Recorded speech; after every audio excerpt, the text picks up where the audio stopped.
So, tips for going through a divorce with a narcissist.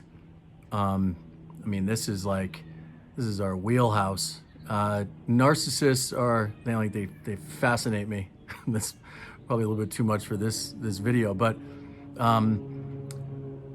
narcissists in general, in my opinion, they kind of lead two lives, and so it's really important to have a good strategy in the beginning. Okay, and for me, when I'm talking to clients and I'm kind of outlining the way that I think of narcissists in general, and when we're dealing with them, one is it's assume that things are going to get blown up, right? Because they're going to die on that sword, even if the sword is dull.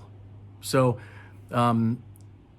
it's also really important to think about narcissism as as an illness, as a sickness, and so understanding the symptoms of it can better get you prepared for how to handle it. And so, for me, the way that I look at this is one, get everything in writing. Right. So a lot of times narcissists are going to have this,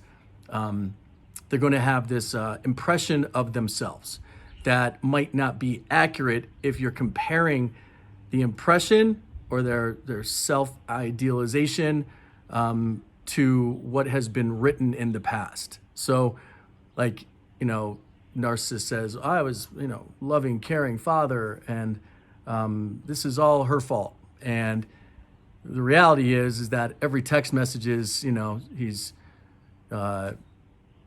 calling her a C word, B word, everything that you can think of. And so that helps in the beginning. After that, if it doesn't, get stopped because you have the data and it makes strategic sense to let opposing counsel know that, this is what we have, then you're in for a battle. And you're going to need experts, probably a PRE rather than a CFI if children are involved. And I really think it's important to get engaged in some self-help groups or group forums that people can help you with the communication style. So there's a style and a way to communicate with narcissists that can be effective, but you're kind of dealing with, a 5-year-old to a certain extent.